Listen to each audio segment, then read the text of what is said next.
You're listening to Raising Anchor, a Rhode Island FC podcast. We're glad you're here.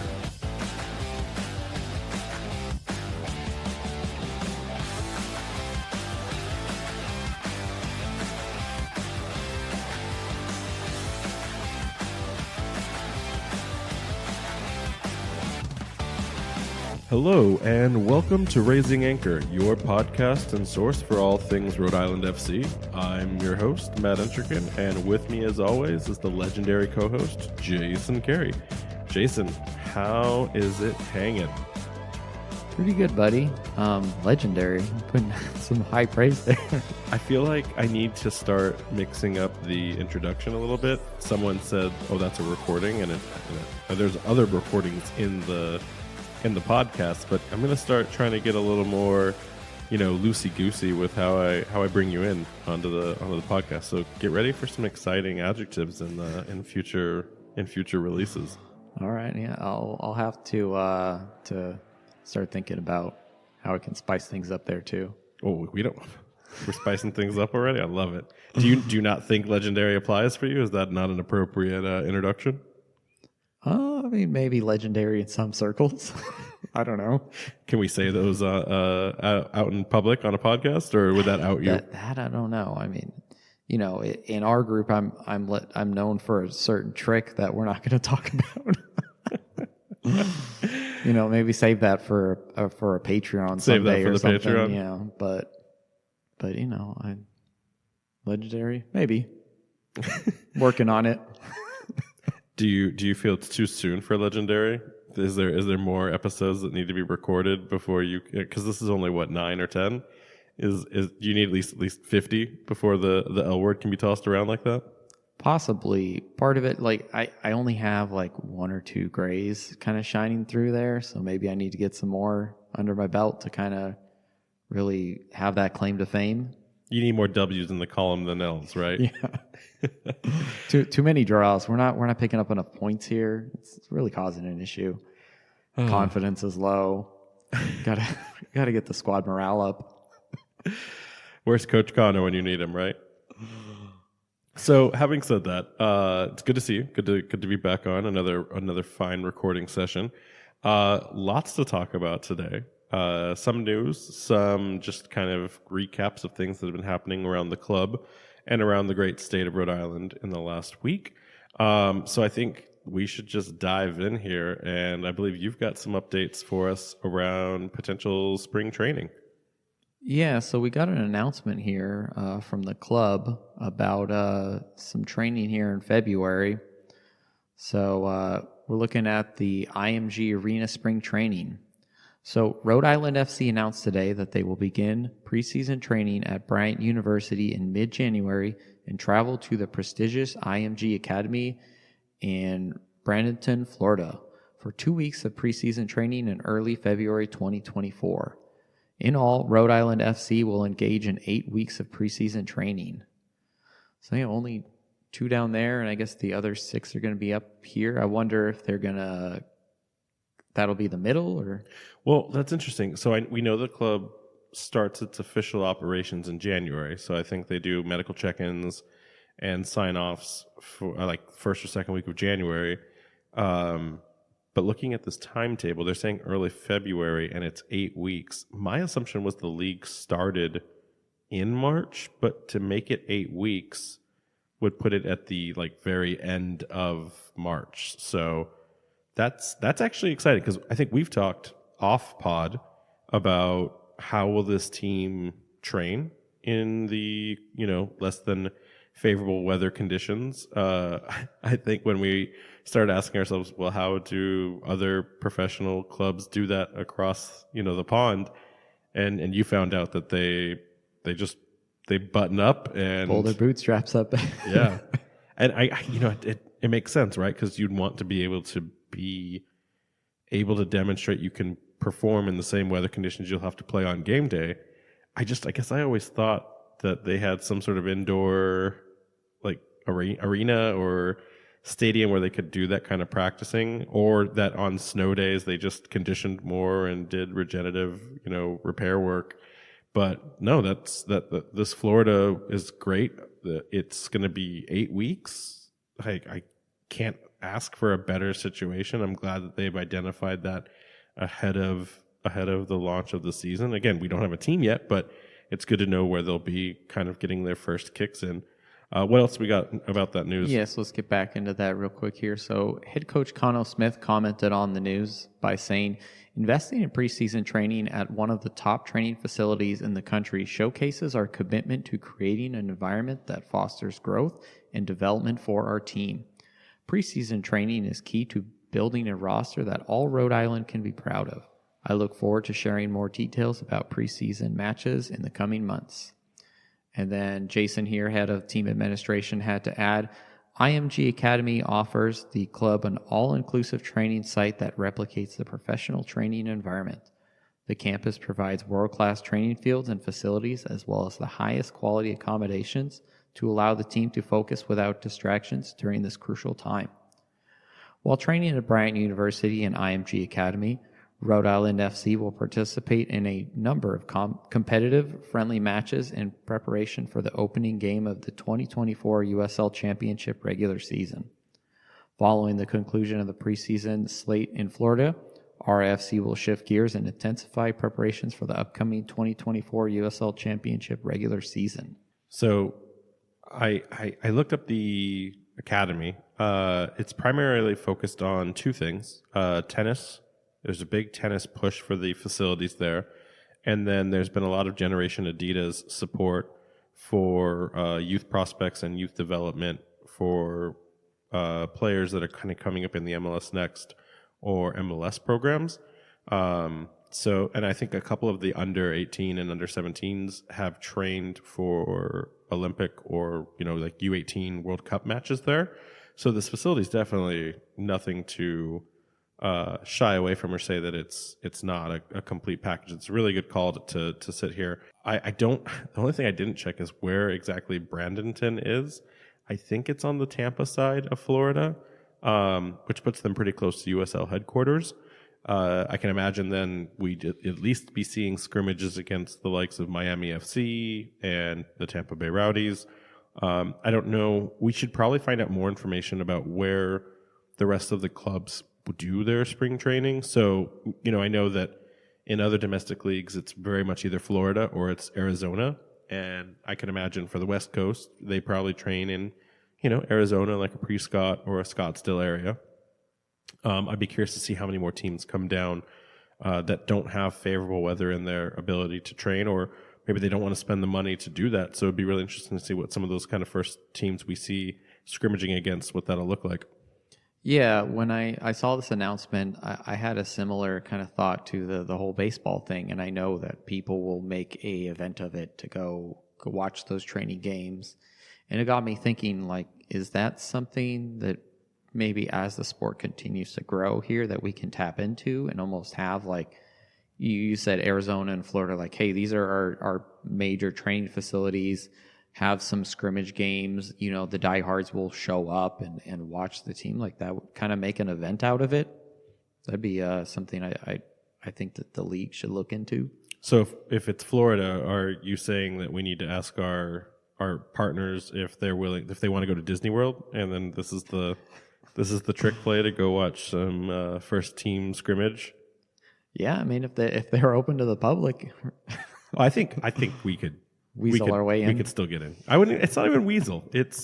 We would have. The club has been very accommodating to us, and I believe that if we asked to go down, they may not give us like full access to players and whatnot, but I feel pretty confident that they would allow us to go and watch a game on the pitch, maybe even put us in some shaded area so that we don't burn and die there. Well, in February, like, I don't know what the weather is at that point of the year, but I don't think we're looking at dying.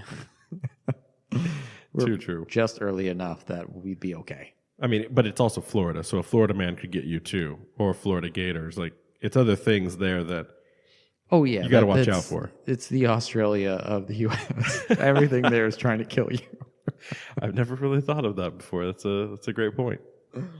It's like, hey, there's some nice places here, but you got to watch out. So it's crazy to think that we are only 7 months away from our first match. But in all fairness to the weather that we were just discussing and talking about, and I think we've said this a couple of other times, I don't know that we've actually sat down and had a meaningful discussion about the reality that we will not be playing our first game, maybe two, maybe even three at Bernie.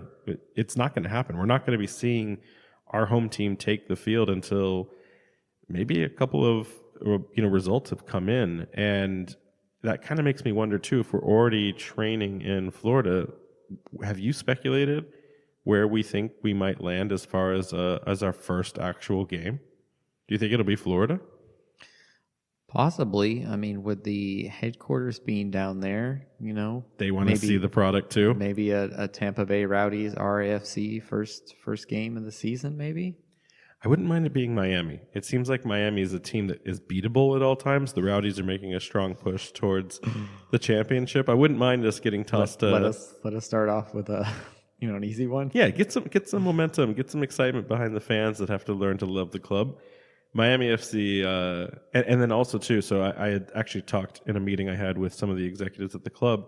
I tried to ask them if they knew already, because selfishly for me, if I can make it work, we would go, right? We would go and see the club wherever that is. But, and again, I think we've joked about this already, it would only be convenient if it's a major metropolitan hub. And there are some markets that it's not as convenient as it could be. And so there's a big difference if your first game is against Miami FC or Tampa or any place where fans can easily get to by flight or by, well, I guess flight because you got to avoid the weather. There are challenges to getting to Tulsa, Oklahoma, or Colorado Springs switchbacks, or even in California, like Monterey is not.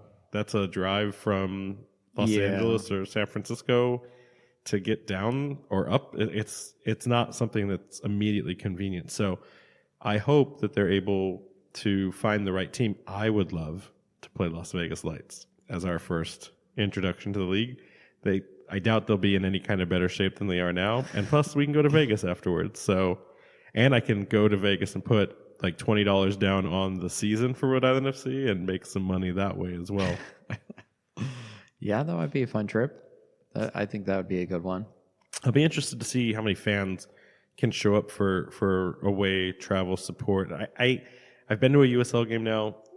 There wasn't a lot of El Paso fans at Hartford. So I don't know how well the clubs travel, or maybe it's only for like the games that matter. But it would be fun to see what can happen, and I think fans would need to know a little sooner than 1 month's head notice on what those away games might be. So it'll be an interesting time for sure. But yeah, I hope if we can make things work out, we'll go down and check out spring training with the club. And if not, it's just still crazy to know that we're only 7 months away from our first match, maybe 8 now, I guess, with the whole end of March. But by timetables, 7 to 8 months, and then we'll be watching Rhode Island FC take the field. Yeah, it just keeps creeping up on us. Keep looking over our shoulder, and it's like, oh, not too far away. Agreed. And it's really great as we've seen a lot of fans start to come out of the woodworks with everything that's been happening as the stadium's really starting to take, the club is starting to take some real large strides forward with getting this ready. It's not something that people are only talking about online. They're wearing the merch now. They're showing up. They're displaying their passion and pride for the product. So it's been a wild ride so far. But I think to kind of finish off the news that we need to cover, there was additionally a presser that was released a little while ago. We didn't cover it just for time, but just to make sure that we discuss it.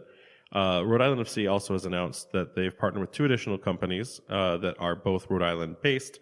The Hill Group and ABS, or Automated Business Solutions, or ABS. Do you think they go by ABS, or are they 3 letters?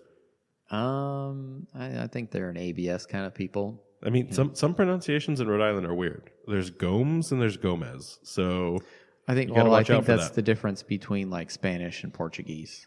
I mean, yeah, but we don't call it that. We say it's a Rhode Island thing. But anyways, so those 2 companies, so the Hill Group is a leading property and casualty employee benefits insurance brokerage. as well as an advisory firm with the New England platform headquartered in Cranston. I don't know what a casualty employee benefit insurance is. That where you get hurt on the job? Like, are these bad people then? Is this the necessary evil where it's just like, hey, we need to have insurance in case something crazy happens? Nothing's going to happen, right? It's not going to. No, we're safety. 0 days since the last safety incident, but yeah. So there's that group, and then they said that they're the top 15, one of the top 15 U.S. insurance agencies in America. So nice. That's a fun stat. And then with ABS, and I love this one. They're an office technology and managed service provider that offers comprehensive office productivity solutions. I can't read today. That's a hard one. Productivity solutions to businesses of all sizes. So basically, we have our office supplier because you need staples, you need pens. We couldn't get that Staples contract. It didn't work out. I mean, okay. All things said, you want to be a Rhode Island business anyway. Yeah. Oh yeah. They probably less now There's with the whole one work from every home. 50 miles or something.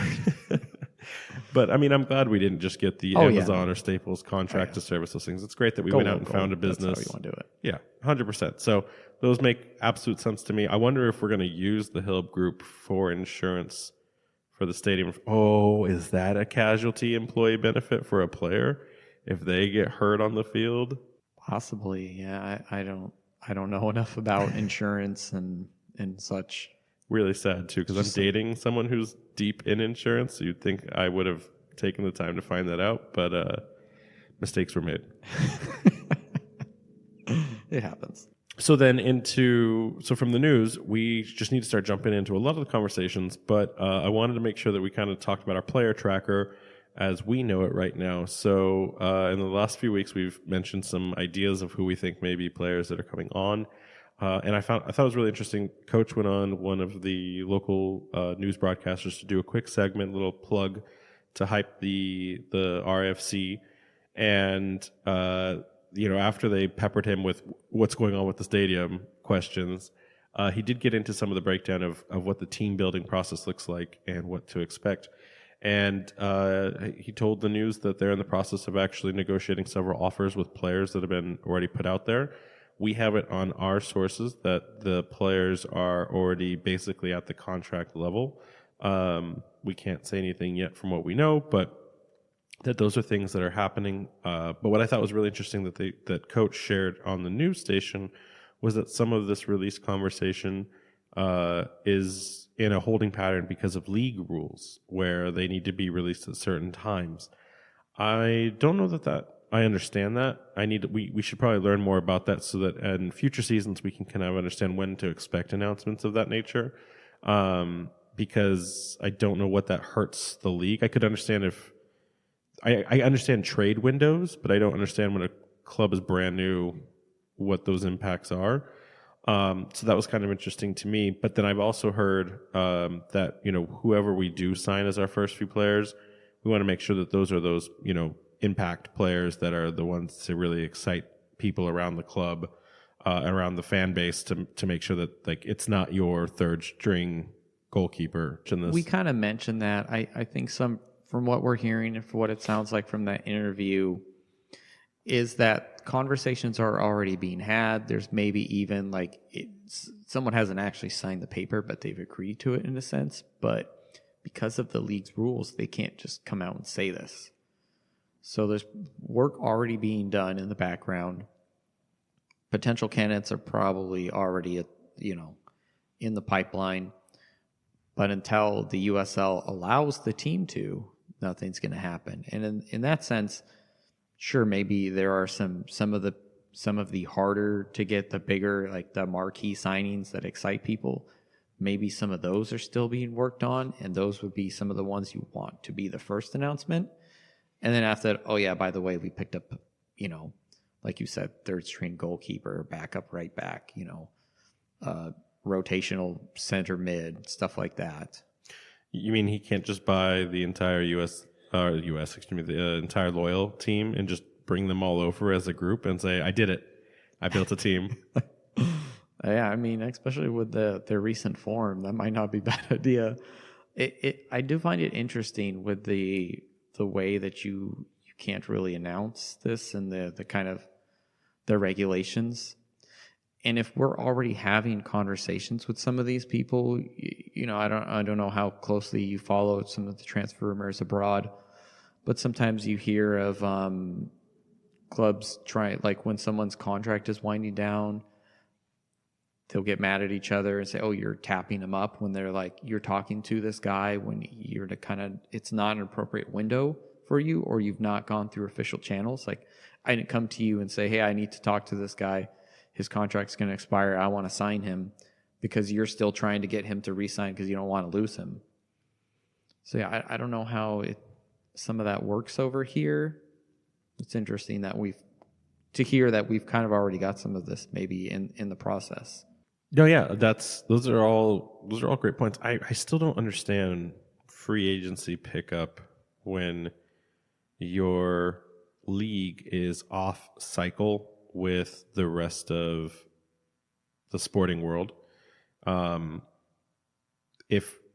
again, like a free agent that is in existence now wouldn't be a free agent in January, right? You need someone who is available to pick up maybe in the December window if you're starting to build your team for the next season. If we weren't brand new, and that's not when usually players are in free agency. So I don't understand how that hurts or helps a technical decision in making an acquisition, because of the fact that we don't play with the rest of the soccer schedules, if you will. So it's interesting to try to understand that. I think it makes picking up those players more difficult for sure. Which is, again, why I think we should just buy the entire Loyal and then start from there. Yeah, it is interesting because you see in comparison, because to MLS, who has a similar type of schedule, when they pick up their marquee signings, they're always summer signings because that's when they become free agents from their club. During the winter or our off season, when a lot of the others have their middle of the season markets, you don't tend to see a lot of big name pickups. It's maybe some people who are kind of on the fridges. No, it's actually the other way. It's usually departures, right? Those are players that aren't going to continue forward with the club in the next season, and those clubs need to reload. Yeah, from our standpoint, but like in the sense of, so Messi came to Miami here in the summer, right? That doesn't happen in the winter because his contract is not up in the winter. He's still in the middle of the season. And because America doesn't have the purchasing power to like buy out those contracts, you don't see us signing those big type of names right before the MLS season starts. And in the same vein, USL has a similar schedule where we run from, early spring to like late fall, early winter.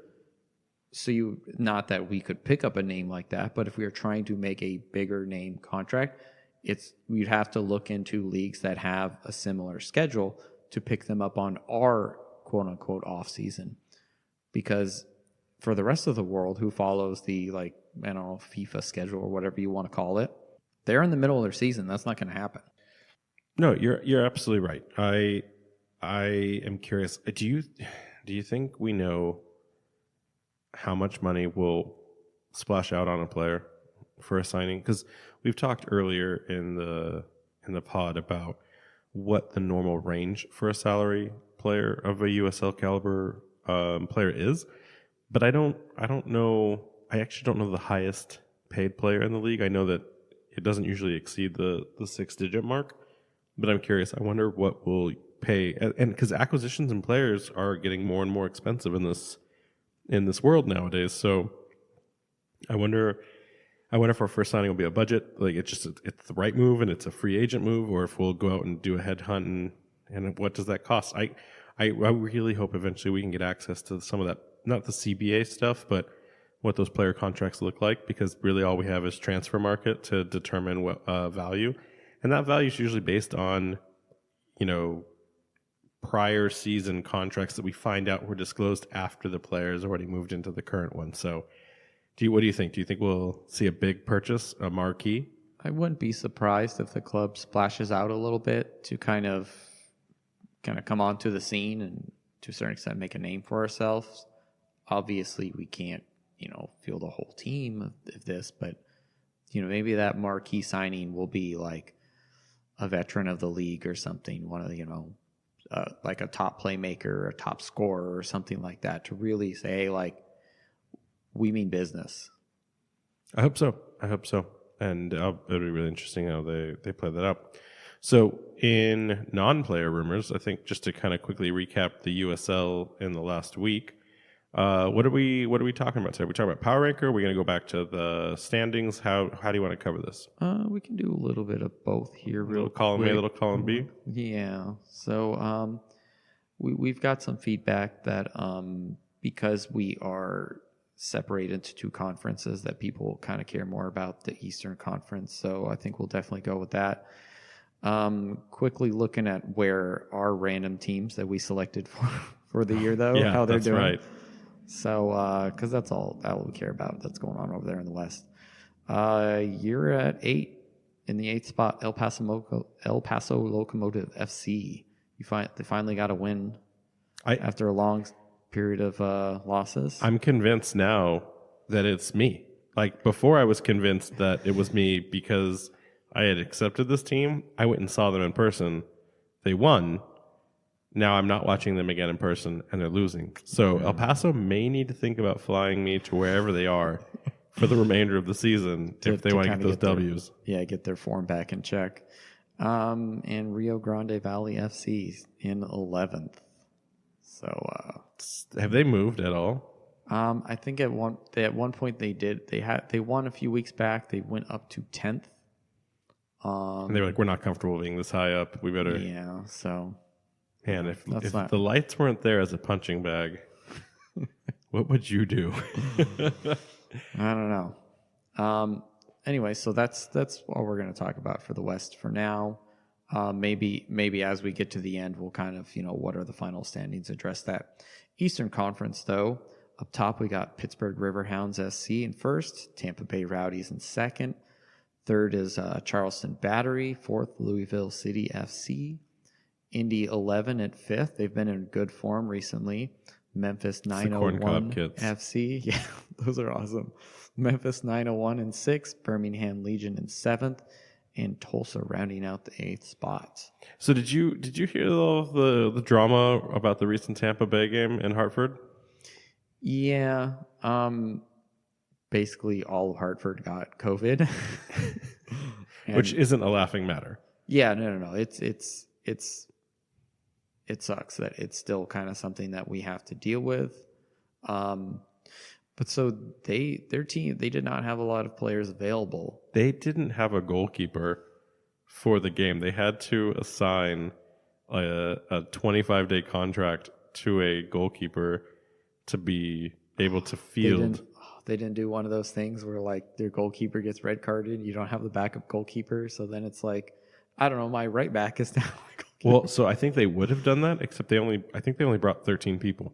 Oh, man. So they made 3 25-day contract offerings to people that weren't even on the squad in any capacity, just to field enough depth that they could put out a somewhat competent team. Do you think we could get put on a short list for like 25-day contracts if something like this ever happens to RAFC? So when Hartford... We just have to stay in like a minimum, like, hey, I can give you this level of exertion.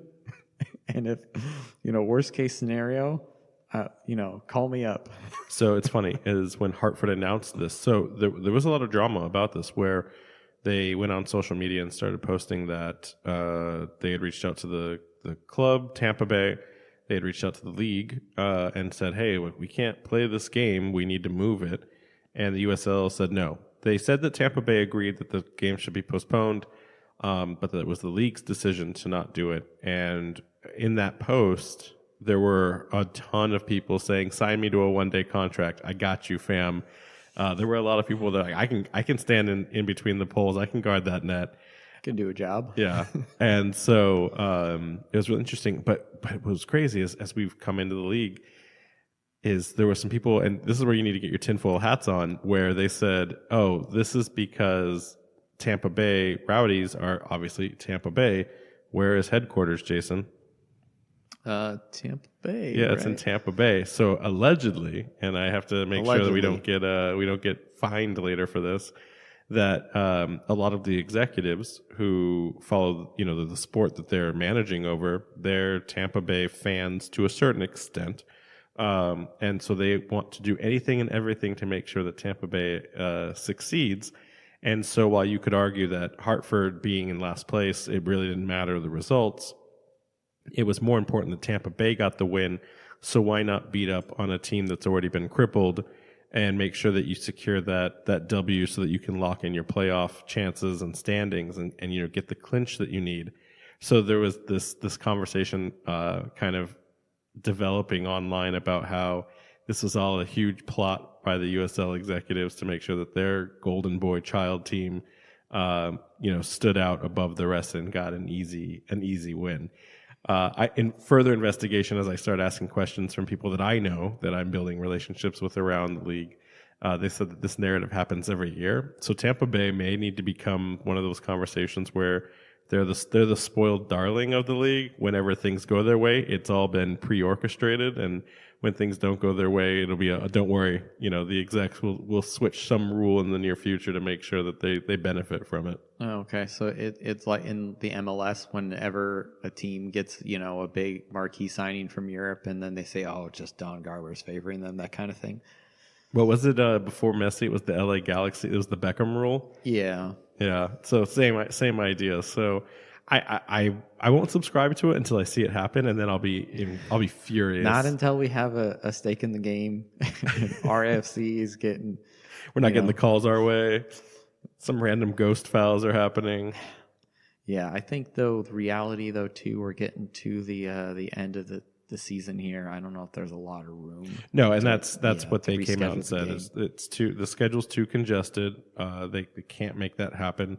And I think if Hartford was in probably a deeper or a spot higher on the table, I should say, there may have been a conversation. But they have less than 20 points, I think, still. So they're not coming into any kind of playoff race. So while it's frustrating for the other teams that are fighting for their life to stay in the playoff line, and Tampa got that easy win, I wouldn't even say it was so easy because Hartford scored first, and the game came down to a very, very climatic finish in extra time to give Tampa the win. So, and I think the guy that scored the goal for them in Hartford was one of their 25-day contract players. So maybe he can make something of that for himself. Like good for him. But all things said and done, it's really unfortunate that it happened that way. And you kind of, as weird as, and I'm sure some of the fans are going to hate me for saying this, you don't want to see that happen to your rivals. I hope if something ever happened to RIFC, like in that capacity, that Hartford Athletic would have our backs and say, hey, like that's not the right thing to do in this space. So, you want soccer to be fun for all, and you want it to be equal for all as well. So yeah, and you always want to put down your rival at full strength, because then there's no concessions. They can say, well, if we didn't play their backup goal, it's like, no, we played you at your best, we beat you, you suck. I think I saw that recently in an Open Cup game where I forget who it was, but one of the MLS teams fielded their third string and they got beat. And then they said, oh, that's not fair. And it's like, you scheduled your third string team. I think it was even maybe some of their academy team. And if that's the chance you want to take, then fine. But when you get knocked out, you can't go cry about it, right? Yeah. At that point, rotation happens. Just got to plan it better, maybe. Yeah. Don't get COVID. And don't give it to 10 of your players. Which is still mind-boggling that 10 people all got it at the same time. That means they're either sharing water bottles, they're all kissing the same person. I don't know what. They all shared a pizza together. They're like doing like really, really close-up rondos. At that point, is it even effective? Probably one of Ted Lasso's training techniques or something, Awesome. Okay, well, on to our main story for the night. You ready for this? Because there's some controversy ahead. Controversy. We may have some of our first dynamic disturbances with the club. I mean, we talked about Wicked Good Soccer recently and how that's seen as both a hit and a miss, depending on which side of the coin you're on. But we had some additional stuff. So Rhode Island FC drops Wicked Good Soccer, and then the very next day they have their ticketing for season ticket members. They start the event, and we've talked a couple of times since the event is now very much in the past about where we got our seats. But there were some controversies on the day that we need to go over and make sure get covered. So jumping right into this, the first thing, and I think that's really important that we cover is as of this recording, and through some manual counting of seats at Bernie, we were able to take away that it looks like there's over a 63% conversion rate so far on season ticket memberships. I know that was a really big talking point on, the naysayers saying no one's going to go to North Smithfield, no one's going to go to a college stadium to watch this stupid game. If you can't have me downtown, and I don't want to be a part of this yet. And so some people were saying there'd be 0 conversion. Some people said there'd be 25. And I can tell you, after only 3 days of the actual event taking place, they're already at over 61%.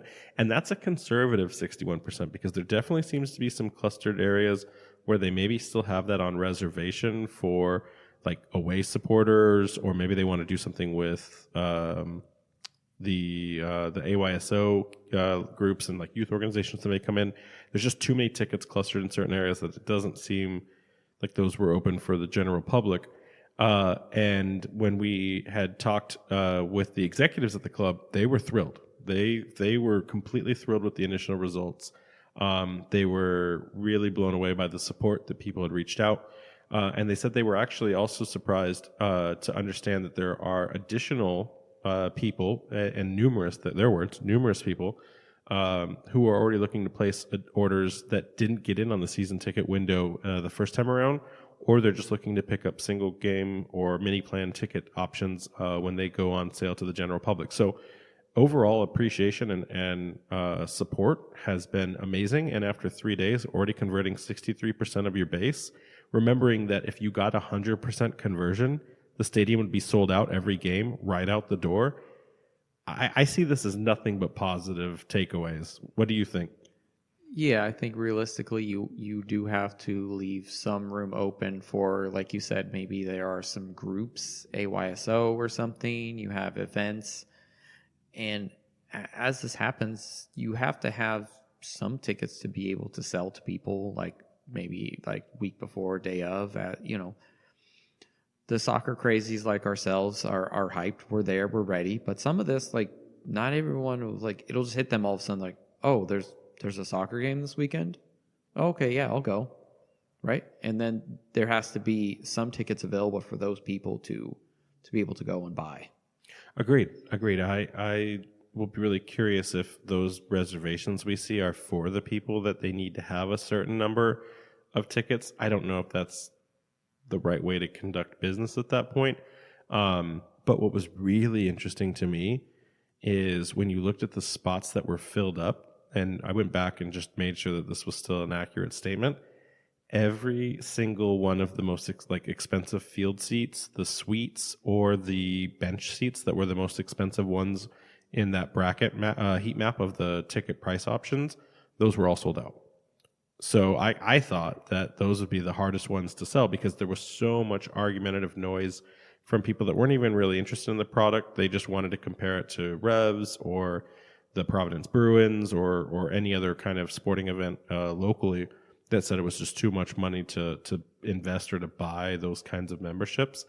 And lo and behold, they were the first thing sold out across the board. So whether that was because of corporate partnerships and, companies bought them out, what have you, hey, Rhode Island FC got their money for it, and they are just they're cooking with gas at this point. And what's really interesting is the only spots left are really the ones behind the back of the net, with the exception of the supporters group, which doesn't surprise me because it's one of the cheapest points, but also people wanting that kind of position on the field and be a part of that experience. They're almost sold out. I'd say they're over 60%, maybe even 70% of what they have available. There's really just kind of like the wings on each of the corners, which historically are the tickets that don't do as well when you look at people and where they buy options like that. I cannot say enough that if people were afraid that the stadium wouldn't get built, that's been quelled.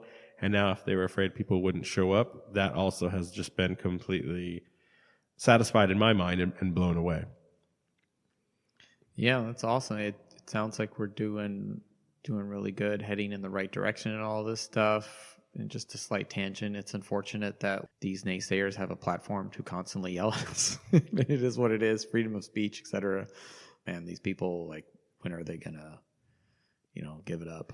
I've been replying to so many comments on some of the Facebook algorithms to people that just want to complain about the club in whatever capacity, that I've become a top fan on some of the main news agents. After only doing this for a month of just arguing back with people, I've become a top fan. So my word now has more clout than some of these other people who just like, oh, that's an article. I need to complain about taxes and soccer's dumb and move on with my day. These people just need to be labeled as like, let them post their things, but they're just let them yell into a void. Don't let anyone see this. I used to really appreciate where you could see someone's social score on things, where in like the YouTube algorithm where they used to have the likes and the dislikes, but they got rid of the dislikes. At least it's just not publicly available. I don't want to ever get to a place where we're governing or making decisions based on people's appreciation of each other, because then it just becomes fake and inflated anyways. But I wish you could just see someone's total like or dislike count as they post, just to go, okay, oh yeah, this is a troll. I don't need to engage with this person. No one should take this person seriously. Yeah, just this person is just putting a lot of negativity out there. I just don't want to deal with it. This person hates America. But so with the good must come the bad. So a little bit of controversy in the ticketing piece, depending on who you ask. I think some people, this was a blowover or a watershed moment, and for others, this was a call to arms. But with the ticket window announcements, and as people started making ticketing purchases, after they had completed their ticket purchase, another screen came up informing them about parking and how it was going to cost money to park your car at Bernie Stadium at Bryant University for the 2024 season. And there was a lot of opinion thrown out there, some good, some bad. And I wanted to kind of say my take, because people asked me immediately. I actually helped clear the air when it broke, because people were like, what does this mean? And so I reached out to the club and got some information. But here's where I stand on this. Is one, I think it was a poor take from the club to not announce that with the initial ticket information, because not everyone has a lot of money, and when they make big financial purchase decisions like this nature, they need to know everything and plan that out. And to buy the parking pass for the season was something like $227 additional dollars. And so just throwing that money out there as an ask at the end, it probably caught a lot of people off guard. So I would recommend that in the future that the stadium make sure that they bring that along with. And the thing is that I don't think that people are necessarily mad that there is a cost to park. A lot of stadiums, a lot of sporting events charge for parking. I think where the miss here is that it's twofold. One is the Revs don't charge for parking. And that's because they have a giant football stadium and all of the things that handle that, and they've just never decided to do that. So again, when you compare yourself to the closest brother or sister up the road, and they're not charging for parking, and you're a quote unquote lesser product because you're Division II, I think that rubs people a little bit the wrong way. Additionally, for anyone that's ever been to Bryant University to watch a game, because it's collegiate, they don't charge you for parking to go and attend that. But the reason that they're probably doing that in this day and age for the RFC games is because, one, that's still an active college, right? You're taking away parking from the students. So that's a problem. And then two, my guess here is everything costs money. And the fact that we're renting all of the facilities, they probably have to recoup as many dollars as they can. And I also think probably too, and we learned this, that there's not going to be a ton of the parking spaces available on site. They're going to have to shuttle fans in from other places, probably other corporation parking lots that are around that Smithfield area. So that's logistics that they have to pay for that they didn't anticipate. So all in all, I'm not really upset that there is a cost. I just wish I had seen that up front, And then I think the other thing too, before I hand it over to you, is the only other reason I would say like why you could be up in arms about this is the stadium was promised to the fans to be downtown. Obviously, we've had the delay, but with that delay, people now have to go potentially way out of their way to come up to the stadium. You and I have discussed already, like we could probably bicycle there in about 45 minutes if we wanted to, or we get the boat and we bring the boat up, right? But having said that, with no option but to drive, now we have to take a car. We have to pay a parking price just to do what maybe was a completely different interaction for us 6 months ago. So I can understand the frustrations behind that. I wish that the club had also been a little bit more transparent about what the parking pass, what the logistics would be, where if there's going to be these buses that we've joked about and they can shuttle you up to the stadium, tell me more about that. If that works for my schedule and I don't have to be at the game super early, or I can still make it when I want to be there and I can still get guaranteed a spot if I have to stay late to talk to players or to fans, like let me know what that is. Maybe I would have made a different decision on if I needed to buy that or not. Additionally, I didn't understand what I was getting with that pass. Am I getting a special parking lot? Am I getting special privileges? Am I even getting a discount by buying and spending, all of this money to buy, 17 parking passes immediately up front? Like none of that was explained. So from a communication and transparency thing, like to see that is done a little bit better on the next go around. We all know that parking is going to be a major issue in downtown Pawtucket that they're still trying to address for when the stadium goes live. But so sorry, I had to get all of that out there. Where were your feelings on that? No, got you. I think realistically, I never thought about parking really because Bryant is free to park at, but it does make sense. And like you said, I think realistically, it's a cost that they have to recoup. People, as speaking to them in a whole, are terrible, and they probably will make a mess, and that's going to require some cleanup. People just throwing trash in the parking lots. There's stuff like that that is going to require extra work that the club is going to have to pay for because we can't just go in there and trash their university. I think just like you said, if there was a little more kind of open communication about this, maybe it wouldn't have been a big deal, or if they could have planned it better and timed it in the way that they're like, hey, so the reality is you're going to have to pay for parking. However, we do have another option here where we will bus you in and kind of maybe you can meet up at this certain spot, like get to here and this bus will take you there. You'll get you, let's say an hour before whatever the game. And then maybe, 15, 30 minutes after the game's over, we're going to take you back there. Something like that. Because, this is America. For the most part, you do have to have a car. But with the initial stadium being in downtown Pawtucket, where we eventually will get to, that does give options for people locally to just maybe walk, bike, bus, But now that option is maybe not there, depending, I just don't know. Right. And I mean, even if people drive to the stadium in Pawtucket, they may park in some neighborhood and walk 5 blocks in. I hope the city is able to find a way that on game days they can recoup that money for themselves because, again, that's that partnership. But it just came off as, okay, and for listeners, we bought tickets. We bought 4 tickets. And so, here comes $1,200 out of our pockets. And to be hit with a $230 additional tack on at the very end was kind of like, what is going on here? So, I don't think anything was wrong. It's just bad way to set up expectations. And I think it's a learning opportunity. This is a brand new club.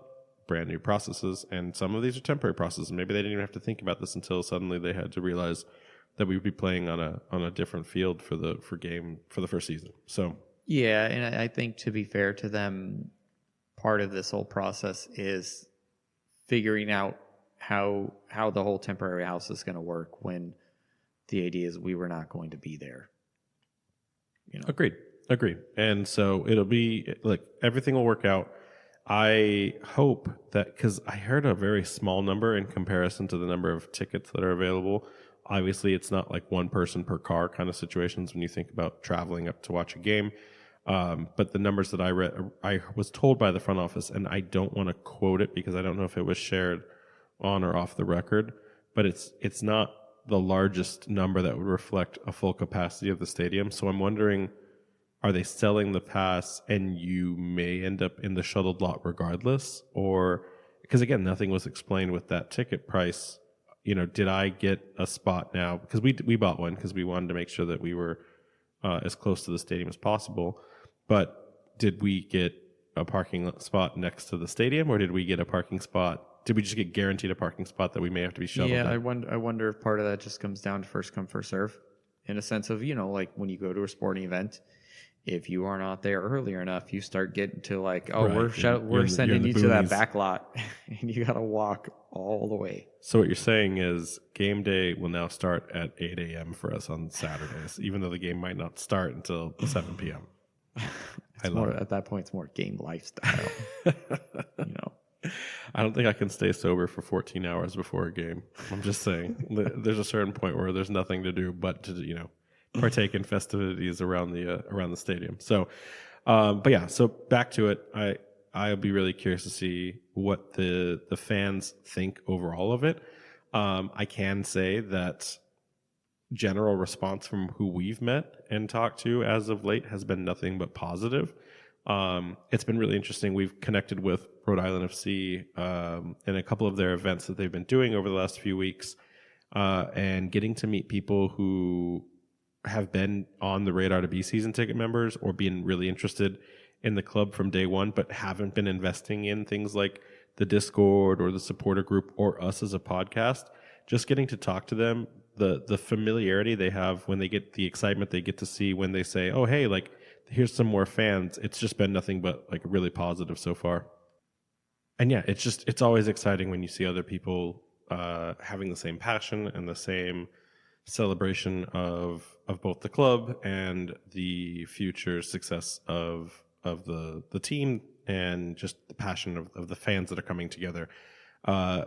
We ran out of stickers to give to people. That's how many like new people we've already introduced to like just attendance or awareness of the podcast, as well as the supporter group again. And we've seen an outpouring of additional people joining the Discord who like, hey, I just heard about this, and I've already been a season ticket member for 4 months. Didn't know that this was the community was already growing at this rate. So just really, again, I don't want to sound like the cheerleader, but it's really hard not to be when there's just this many people excited getting around you and being excited with you. Yeah, it's awesome. It's like every time we go out, we see, a shirt here, a hat there, things like that. It's slowly starting to build up. Agreed. Now we just need those kits to release. Yeah. So any day now. Save your money for the Christmas season. That's all I'm going to tell anyone that's listening is be prepared to splash out for the holidays. Yep. Got to open a savings account just for this. What's the meme? I will never financially recover from this. And speaking of season ticket member gifts outside of the kits, the scarves have been finally announced for the season ticket members for the first season. We saw them, and anyone that was paying attention to the socials, the images actually got leaked a couple weeks ago in advance, so that was probably just a misstep by the club. They took them down immediately, but those that had screen grabs, they went and grabbed them. But those are now available for the fans. I mean, look, they're going to release 1 million scarves over the next 10 to 20 years. Do you have any take or opinion on it? Do they do well with it? How do you feel about that? I mean, we're trying to limit the amount of storage units in Rhode Island, right? So, I mean, where am I going to put all these scarves? So you don't need like pictures or paintings or wallpaper. You can just do scarf walls. They're great for insulation to keep your room warm. And you just start stacking them up over and over again. So it's perfect. And then you just use like a power washer, but with like steam instead, right? Exactly. So just to clean your wall. Yeah, 100%. Exactly. But I mean, look, it's a scarf. It says that you're a season ticket member. Maybe I think it even says the inaugural. I don't have the image up.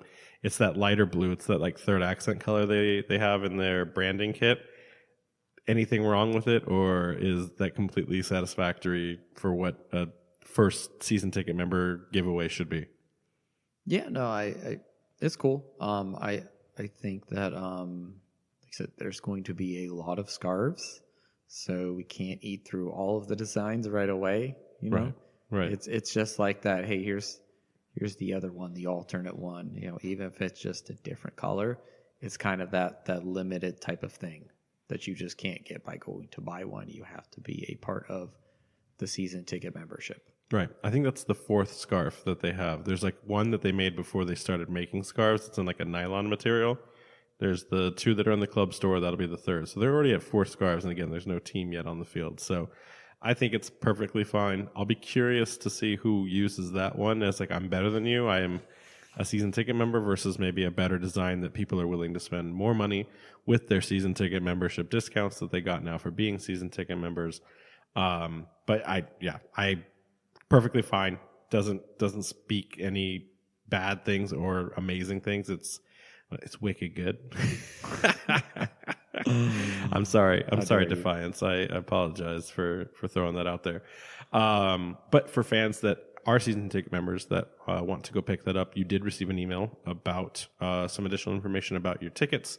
And right now you can pick up that scarf from the club's store / front office, whatever they're, I don't know if they've separated both of those pieces yet, at the 175 Main Street office in Pawtucket, Monday through Friday from 10 to 4. So if you want to pick those up, you can.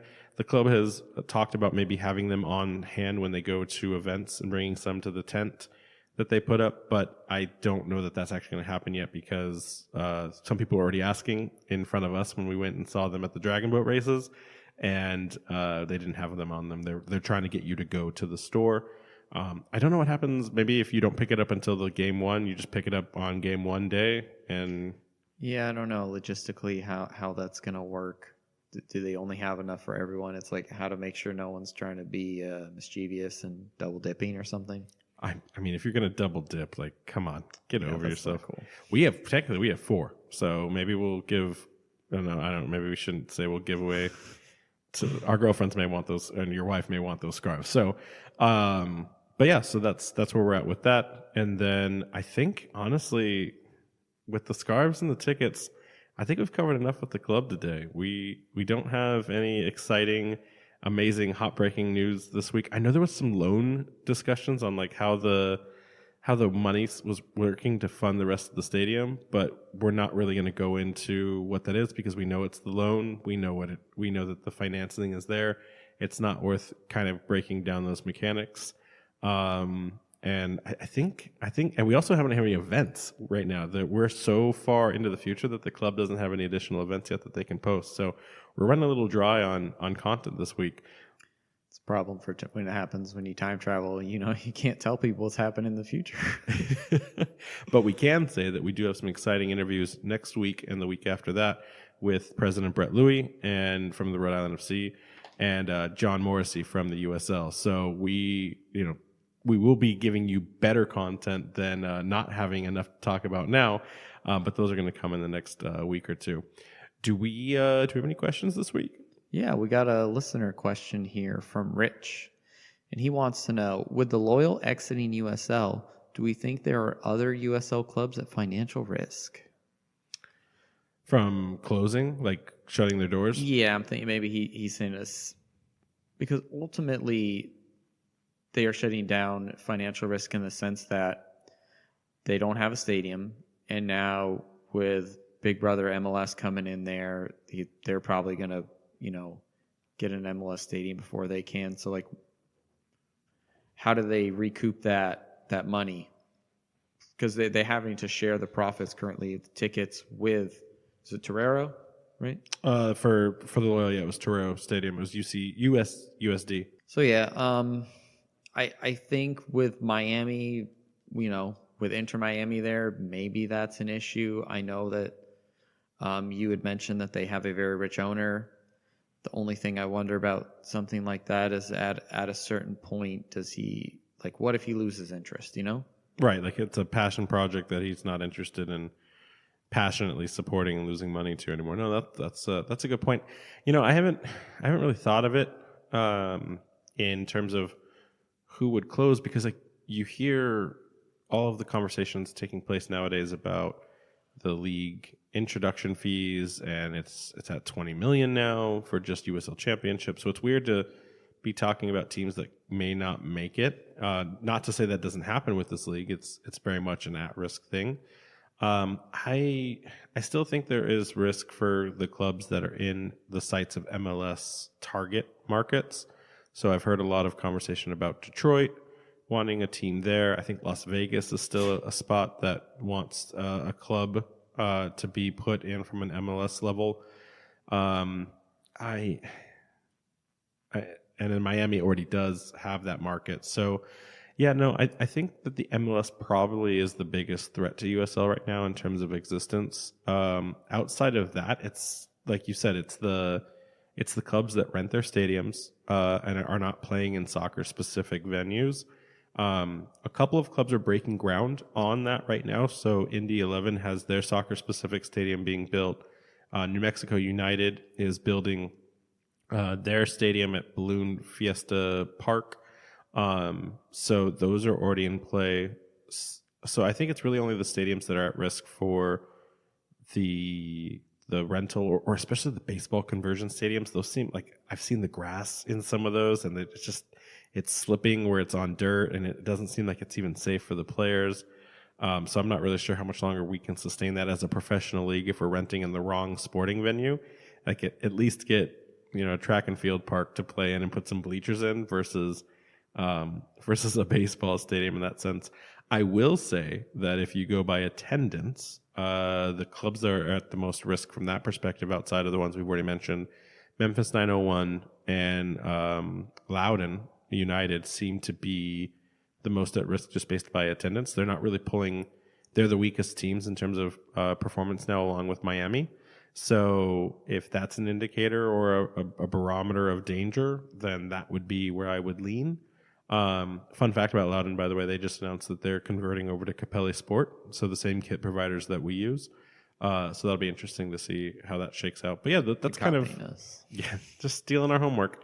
But that's where I would say the risk is. But I don't want to think about that, right? I don't want any other clubs to fold or to fail. You don't want to see clubs fold, and I hope that if MLS is coming in to steal our lunch, I hope that in the future maybe at least they can work out something where they're at least taking on some of the, like we talked about last time with people losing their jobs and stuff like that. You hate to see that them just come in, knock over your stack and just like, nope, we're coming in here doing our own thing. This is my milkshake now. Yeah, I agree. Really good question there, Rich. Thanks for asking it. And so I'll ask you a question for the final thing of the day. So last week we announced the 1,000. I think by this one we'll be at least 2,000 because that's the number sequence that we're going towards. But if I were to ask you, outside of the domestic USA, where are we trending right now in the world? Maybe, did you make an impression with any of the Icelanders? Do we have any listeners? Not a single listen in Iceland, sadly. Reykjavik? Nope, not a single one. So we are thriving in two specific spaces, and I don't know why, but I'm really curious. So we're thriving in the Netherlands, and it's not just one spot, it's all over, and Japan. There are people in Japan and the Netherlands consuming the heck out of our podcast. That's interesting. I would be curious if that has anything to do with VPNs. I forget exactly where in the U.S., but like you see somewhere in the Midwest is if... So the number one account that listens to us in terms of location is Topeka, Kansas, because for some reason that's where all the VPN traffic for the United States goes. But these are all... So the way the heat map works is it shows me general areas, and then it shows me click counts, listens, excuse me. So I don't think it's if it was one spot in the Netherlands or one spot in Japan, then I would say, yeah. I don't think that's what it is.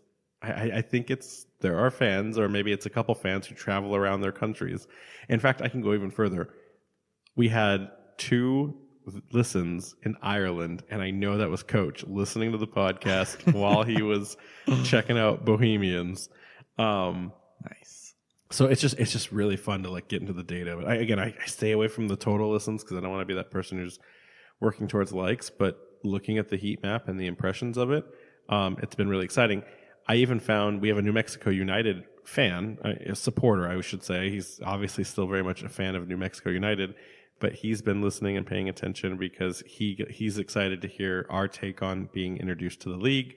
And he's like, hey, when you guys come out, come join us for a game. Really excited to have you guys jump red in. And green burritos.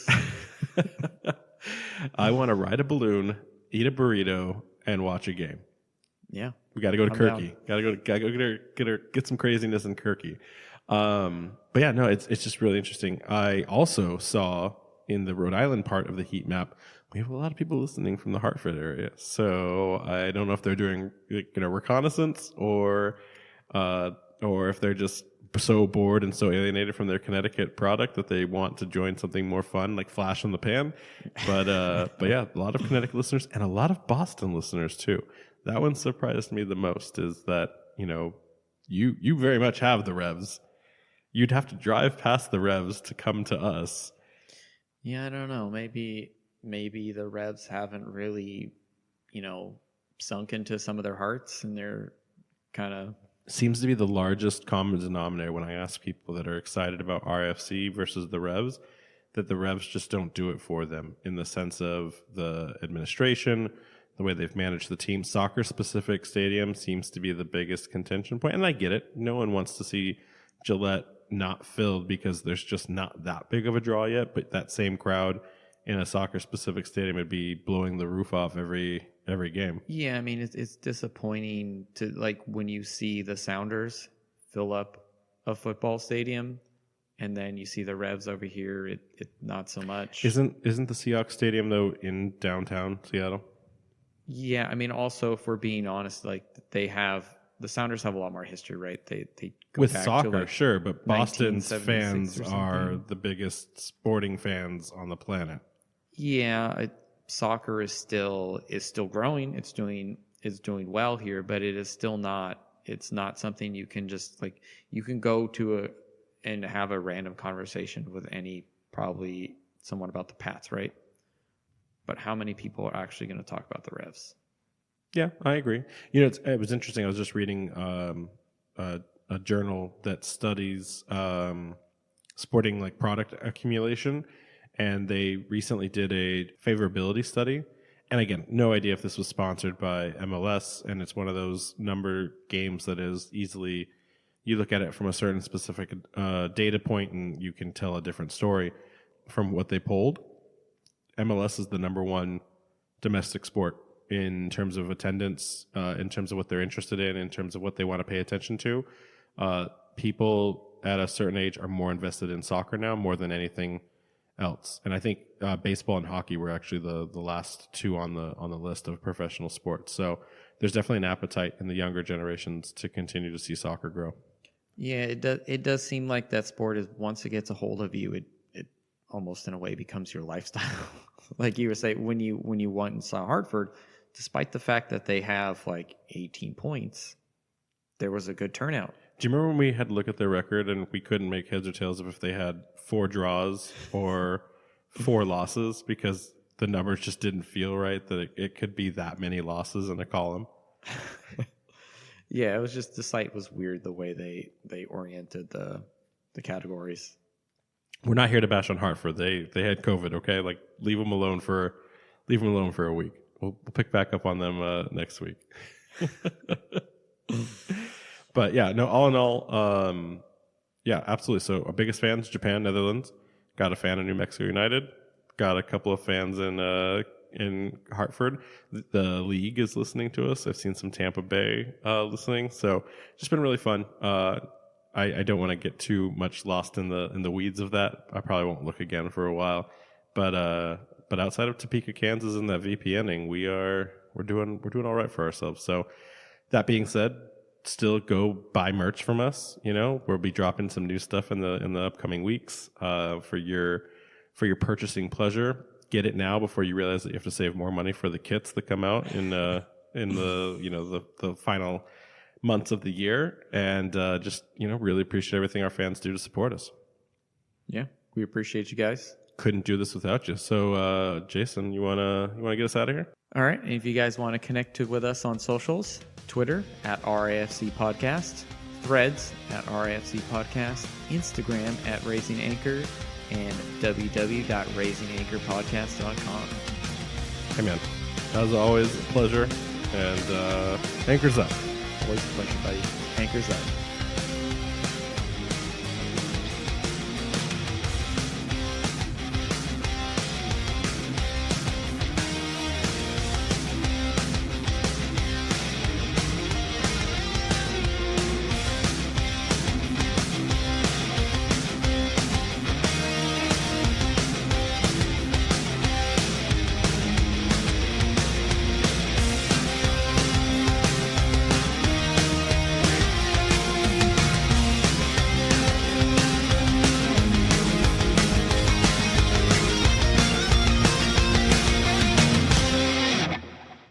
That's what a hamburger's all about.